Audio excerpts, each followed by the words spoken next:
What's up guys, Ruppy here, bringing you something a tiny bit different today. So, since there's been a lull in content between the end of UNPL Season 3, and it's going to be a little bit before my next draft league starts, I am in one, you will see soon enough, but figured I'd kind of try to bridge the gap a bit by fulfilling some promises that I made a while back to some people that I have not had the time to actually take care of, and I sincerely apologize for that. Those people know who they are. So, to kind of help provide some content, I guess, and bridge the gap a bit, I decided to take some sort of old footage I had and make some videos out of it. These are draft games that I am doing this on.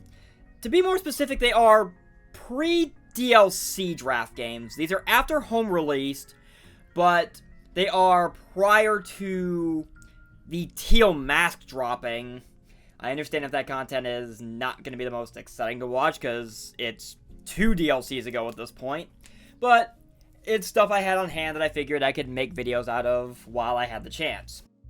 These are actually both finals games that I made during that time, so kind of a far cry from what happened with UNPL, but we'll do this. We'll see how it fares. You guys will get to see some of the choices I made in these battles, hear me reflect on things I could have done differently, because I tend to record my footage, even if I'm not doing YouTube, just as a means of having it on hand in case of a disconnect, so I can help make sure the recreation goes smoothly.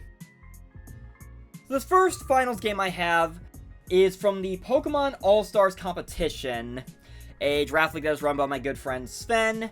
I know they had a YouTube required league for a while. This is from there was a series of side leagues they did a few months ago prior to the first DLC dropping, and basically, I was in 2 of them. One was a No Terra League, which is the one that I referenced in UNPL that Grandmaster D-Ray knocked me out of. This is from their more standard league, so terrestrialization was allowed.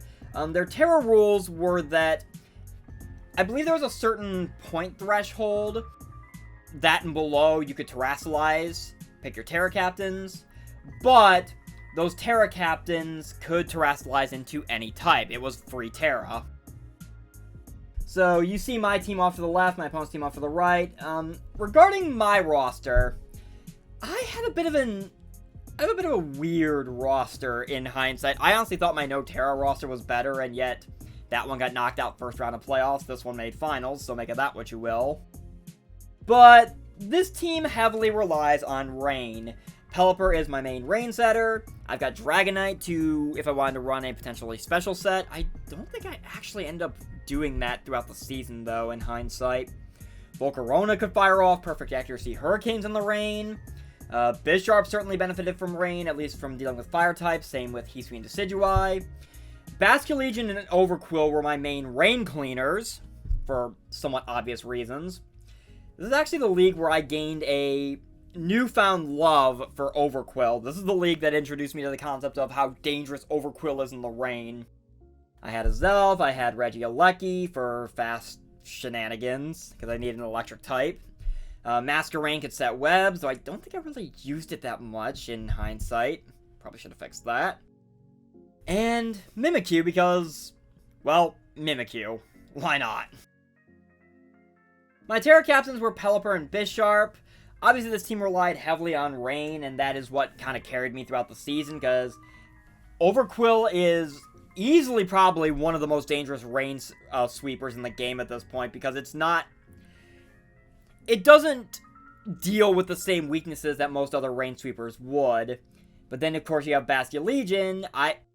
This league separated the male and female forms. I took the male form, because it felt like the better pick. And yeah, that thing was essentially that thing ripped holes in teams at the expense of itself throughout most of the season. My opponent for this game was the Tentacruel Pirates, coached by DJS. You see his roster off to the right there, and he had some threats. The one that stood out to me immediately, believe it or not, was actually Hatterene. Because Hatterene being able to pull Trick Room shenanigans easily upends my rain plans. Garganacl and Dudunsparce were his Terra Captains. Either one of those had the potential to be a headache. Dragalge was actually a solid rain stop. Scissor, Thundurus, Quaquaval. He had Chi-Yu, and I did prepare for it, but obviously Chi-Yu does kind of get nerfed a bit in the rain, at least as far as its fire attack, so if it didn't come, I wasn't going to be surprised. If it did come, then I wanted to make sure I was prepared just in case. So yeah, he had a couple things that could have been dangerous.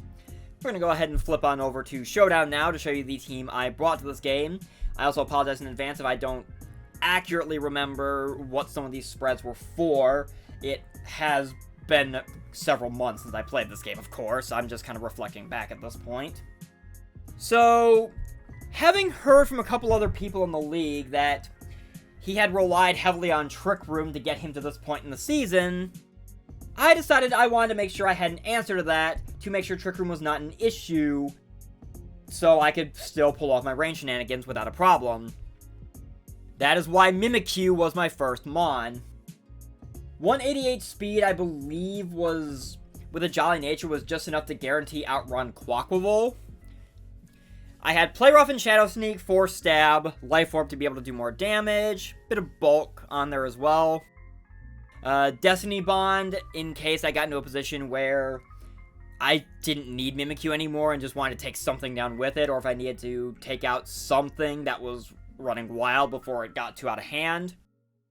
I also popped Trick Room on the set, mostly because if his Hatterene decided to use Trick Room, I could just click it myself, and then proceed to, well, reset the dimensions, so that way Trick Room is no longer in effect. Override his, and basically, hopefully open the door. Obviously, if I'm running a rain team, I'm going to, or obviously if the main function of my roster is rain, I'm going to be bringing Pelipper, my rain setter. I opted for something a little different this time though, because I had been running a bulky Damp Rock set for the vast majority of the season. And I saw a good opportunity to use an old idea of mine that I haven't used in quite some time. That being Scarf Pelipper. With 196 speed and the Scarf, I believe Pelipper was EV'd to guarantee outrun everything. Hurricane, Surf, U-Turn, and Hydro Pump pretty much covered everything I would need. And since it was one of my Terra Captains, I opted to go for Terra Water to, 1, remove the quad weakness in case Thundurus became an issue, and 2, give a little extra pop to Hydro Pump and Surf in the rain, which felt like it would definitely be appreciated in this game, especially since I didn't think he would expect Scarf Pelipper, honestly, because most people don't. They just see a Pelipper, assume it's just there to set up the rain, and otherwise just be there. Obviously, I'm going to be bringing both of my Rain Sweepers to this game because this is the finals. I need to bring my absolute best. So, that's where Overquill comes in. 252 Adamant Nature with a Life Orb is extremely powerful. Obviously, I've got Swift Swim.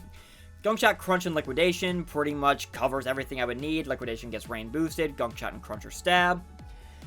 I threw Sleep Talk on there, mostly on the chance that he brought Breloom and Spored me, just so Overquill could still wreak havoc even if it got put to sleep.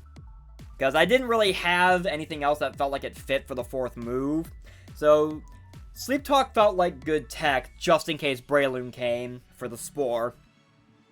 236 speed, even with an Adamant Nature. Obviously with Swift Swim, that's outrunning everything. Without it, I believe it was guaranteed to outrun, I want to say Honchkrow. It was either Honchkrow or Breloom for sure. I know that much. Also gives me a bit of extra bulk as well, in case Overquill needed it. Basket Legion, I went something completely different as well. I had leftovers with the Swift Swim, 196 speed and a Jolly Nature, plus Swift Swim, again, guarantees outrun everything. Without the rain, I believe it was EV to guarantee outrun Honchkrow for sure. Liquidation, Phantom Force, Psychic Fangs, and Substitute was the set with leftovers. I believe my plan was to abuse Substitute and leftovers to block things such as Breloom Spore, or maybe Garganacl Sulk. Basically, the idea was to get behind a sub to block things that would try to slow Basculation down, and then just safely sit behind that sub and chip and rip away at his team. Speaking of ripping away at his team, that's why I also brought Dragonite, because Choice Band Dragonite absolutely hurts. Max attack, max speed, adamant nature, outrage, extreme speed, earthquake, Iron Head was the set. Nothing more really needs to be said. Dragonite was here to destroy, basically. And last but not least, I brought Screens Regieleki. 196 speed with a timid nature, guarantees outrun everything. Including a couple of Scarfers I think I specifically calced for. Volt Switch was my real lone offensive move for pivoting around. Rapid Spin to get rid of hazards. Light Screen Reflect. Nothing more really needs to be said about that. So that was the team I ended up bringing to this game. Did it work out? Well, let's jump over to the battle, and we can see for ourselves, shall we? Alright, so looking at the teams that DJS and I both brought to this game. He brought Thundurus Incarnate, Scizor, Dudunsparce, Garganacl, Dragalge, and Quaquaval. Of the things that stood out to me, the fact that no Chi-Yu was not a surprise, as I had mentioned when I was putting my team together, because of the rain. No Hatterene was a huge surprise to me. He had basically foregone Trick Room plans, which kind of made putting Trick Room on Mimi a little useless in hindsight, but that's how the game goes sometimes. No Honchkrow was also a surprise, because I know I forgot to mention it in my, when I was going over the team I built for this game, but a big part of the reason for Substitute on my Basculegion was because of Honchkrow's Sucker Punch, which could have been a huge issue. So the fact that he didn't bring Honchkrow at all was a little surprising. The fact that he brought both of his Terra Captains was also interesting, because now I have to play the guessing game on who's who. But looking over this team, I think I see a couple paths to victory, and they mostly revolve around my usual strategy of getting my rain up and then going from there, preferably with screens to make the job a little easier. Which is exactly why I opt to lead with Regieleki. He ends up leading with Thundurus Incarnate, which, I mean, fair play to him, because, you know, I could have easily led with Pelipper and tried to set up my rain right out of the gate. I decided to set up my light screen just so I can take any hit this thing wants to throw at me better. He ends up U-turning out, which kind of surprised me a bit. I figured Volt Switch, but, you know, that makes a lot of sense, actually. He ends up going into Garganacl, which, yeah, this thing ultimately ends up becoming a really big problem as I struggle for a moment to figure out what I actually want to do regarding this thing. Because I wasn't expecting to see it so early, even though in hindsight I probably should have. I mean, it's a Garganacl, it's going to come in, set rocks, and be a general nuisance. Figuring that, I decided to go ahead and set up my Reflect. He wastes no time in terrestrializing it into a Dragon type, which kind of surprised me, but looking back on it, I completely understand as he goes ahead and gets his rocks up. It makes a lot of sense in order to resist all the water attacks that would have been coming this thing's way initially from both Pelipper and my Rain Sweepers, because, you know, it's a rock type, I'm going to throw water attacks at it. I go ahead and Rapid Spin to get rid of the rocks because I don't want those on my side of the field, as he proceeds to Salt Cure, and at this point, I see the loop beginning to form, and it is a loop that I know I am going to lose, because with Salt Cure doing passive damage, me constantly trying to spin rocks away, I'm going to end up losing Regieleki if I play that game. So I go ahead and Volt Switch out, and I take a moment then to try to figure out what I'm going to do, because Terra Dragon Garganacl was not what I was expecting, and it completely threw me for a loop, so I'm basically spending a moment trying to figure out my best option here. And ultimately, I decided to send in my male Basculegion, because I figure at this point he was going to go for rocks, so I could easily get in before those get set up, get behind a sub, and then go from there. He ends up just going straight for the Salt Cure again, which, good play on his part, predicting that incoming switch. And because, obviously, Basculegion's a water type, is going to take more damage from the extra Salt Cure chip, which does hurt. I decided to just go for a Liquidation just to get some damage off. I'm thinking maybe I could get some sort of drop as well to make my life significantly easier. I do not get it, unfortunately, and he is free to now set up his rocks once again, as Basculegion is just going to sit here taking even more Salt Cure chip, which is doing more damage than the leftovers is going to be able to heal off, so we've got a bit of a problem here, obviously. I don't want to lose my Basculegion this quickly, because I want it for obvious range shenanigans. So I figure, let's switch out again, but into what becomes the issue, because this Garganacl is probably just going to Salt Cure again, and it's a struggle to try to figure out what exactly I feel would be the best thing to take that. And ultimately, I believe I decide to go into Mimikyu. Yes, because this thing probably is Purifying Salt, so my Ghost Shenanigans are probably not going to do anything to it. But Mimikyu is also my Fairy type, and this thing is Terra Dragon now. So I figure if nothing else, I can scare him out with a potential Play Rough as I take Rocks Chip. Salt Cure is going to break my Disguise, which is unfortunate because I really would have loved to keep that. And I do find out that Salt Cure's passive damage does still continue on, even though Disguise blocked the initial damage, which I had a feeling that was the case, but it's good to know that for sure. Anyway, I go straight for the Play Rough because I want to try to hurt this thing if he wants to keep staying in with it. He is obviously not going to do that. He's going to switch out into Scissor, which still takes a nice chunk from Play Rough, honestly. Was not fully expecting that. But obviously, I do not want to leave Mimikyu in here because I feel I could still use it for things. And I feel a Bullet Punch would definitely just obliterate Mimikyu, and I don't want that.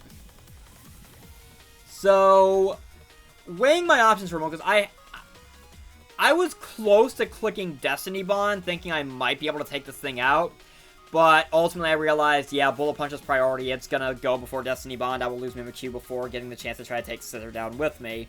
So, I end up going back into Basculegion because I feel I can take the Bullet Punch. And he ends up just U-turning out instead, reads my switch out of Mimikyu, and decides to counter accordingly, which ends up bringing Thunderous Incarnate back in, unfortunately. I really don't... Unfortunately, it's at this point, especially as my light screen wears off, I realize he's kind of got me in a really bad spot here, and if I really don't want to switch anything in to take damage. I was considering Regieleki, but between the Rocks damage and the Thunderbolt that was probably coming, I had a feeling I was actually going to lose Regieleki, and I kind of needed a safe-ish way to get it back in, which unfortunately meant letting go of Basculegion as I just let it drop to a Thunderbolt. I guess I had some slight hope that maybe there was a possibility he could overpredict and U-turn out, but that is not what ended up happening, and I lose one of my Rain Sweepers without getting the chance to even play in the rain with it, which does kind of suck. I'm definitely on the back foot here now, trying to figure out how do I turn this game around. And ultimately, this is where I send Regieleki back out, because I need to get rid of these rocks. They are basically my biggest issue right now, for sure. I debated potentially setting my light screen back up, since both my screens are down at this point. But I figure rapid spinning these rocks away is the bigger priority. I need these hazards gone, so I do that. He flat switches Thunderous out, to my surprise, and goes straight into Dudunsparce. So I'm figuring, okay, this thing is probably going to maybe Boom Burst, try to pick off Regieleki, so I can at least set up a light screen just so the rest of my team is set in that regard. He ends up going for Coil, which caught me a bit off guard, because I'm so used to the special sets, probably because that's what Envy primarily used. But knowing this is going to get out of hand real quickly, I go ahead and Volt Switch out for the chip, and now I need to figure out what from the special end of things could hit this thing. Which unfortunately means I only really have one option outside of my Regieleki to do that, which is going to be Pelipper. I was debating Mimikyu, but ultimately Pelipper felt like the better option, because I can set it in, I've got the Rain, and maybe I can just Hydro Pump this thing into Oblivion, especially since he goes ahead and sets up a second coil, which is obviously not going to do any good to me. So I just go ahead and Hydro Pump in the Rain, take a huge chunk out of this thing. It does take it, and unfortunately this is where we're going to kind of get into another loop. Because I'm going to keep pelting this thing with Hydro Pumps. The fact that I didn't miss a single one of these is actually a little impressive.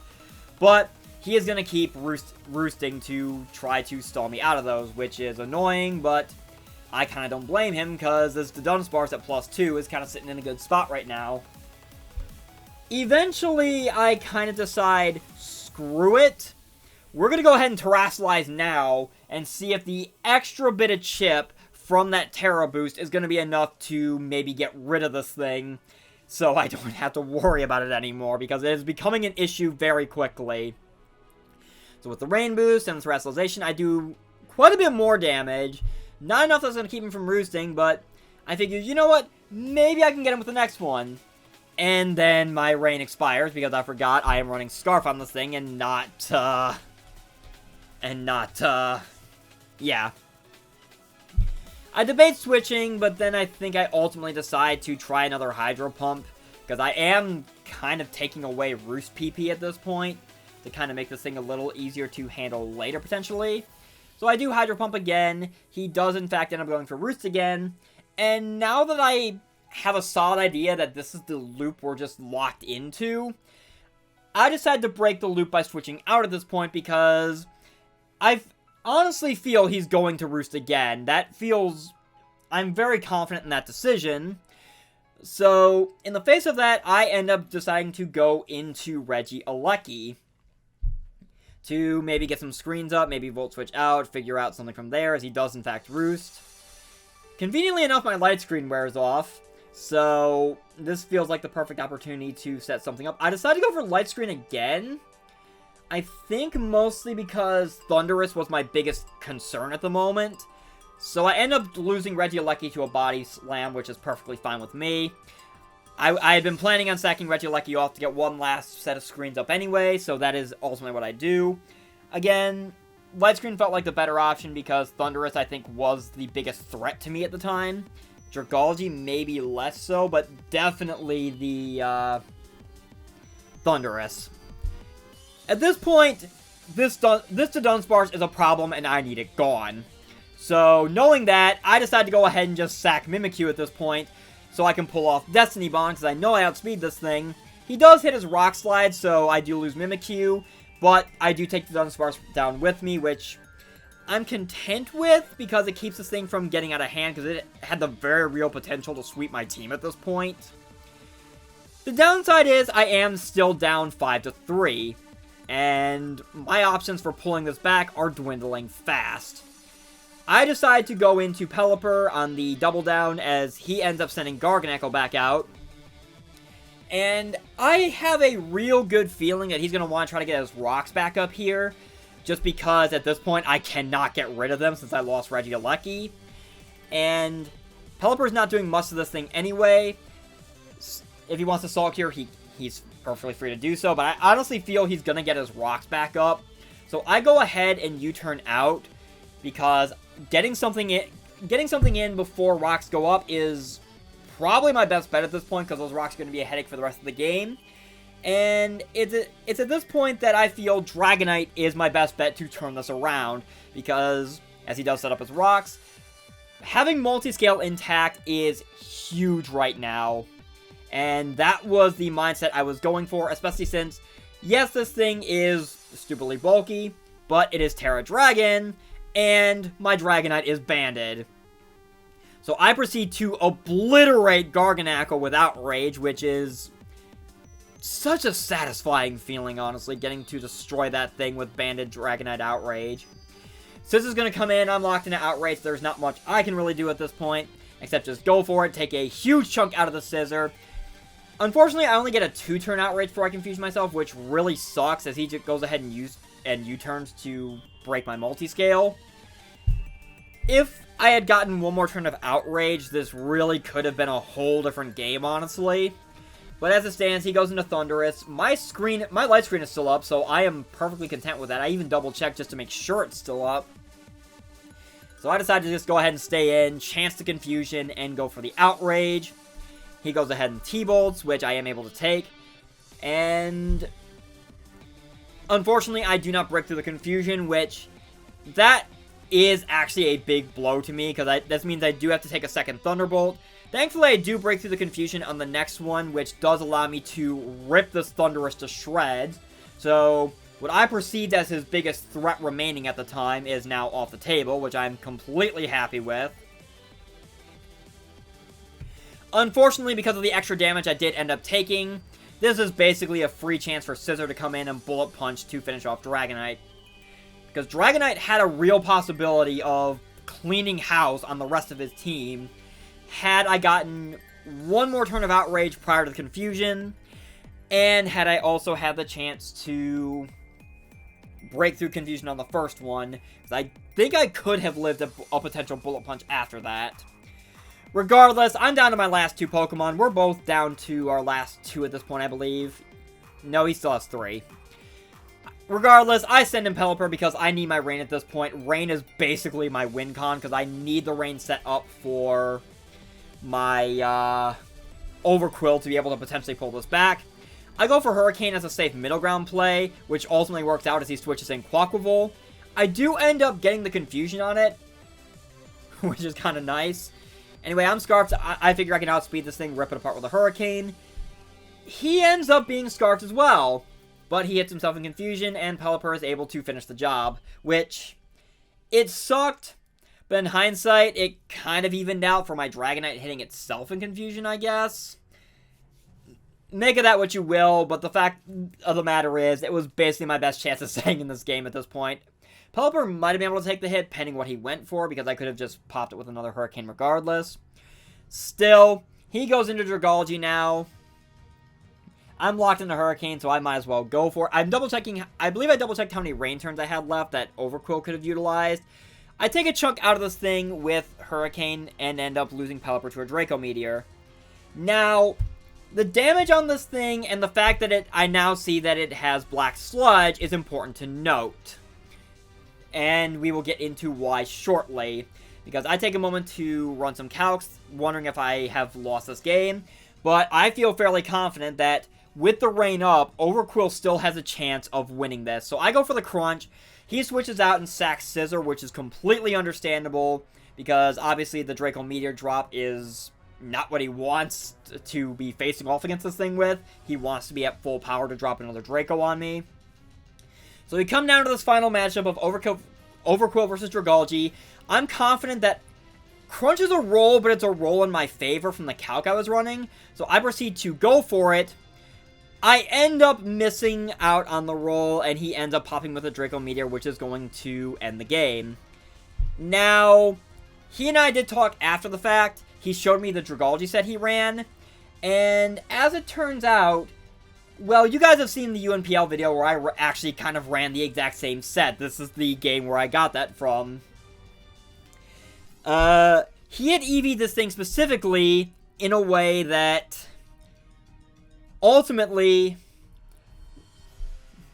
he had the bulk that with that Black Sludge recovery, Dragalge was actually just out of range of a Crunch kill unless I had gotten a crit. So, yeah, ultimately that Black Sludge reveal and the damage I did with Hurricane from Pelipper was actually really important. Had he not had Black Sludge, then a roll could have very reasonably ended that game for me. But it is what it is. So that was the PAC Standard Wi-Fi Finals. Unfortunately, I lost. But it was still a fun game all the same. GG to DJS, and congrats on your championship win over me. I hope you guys enjoyed this game regardless. Thank you so very much for watching. I have been Ruppy, and I'll see you guys next time. Take care.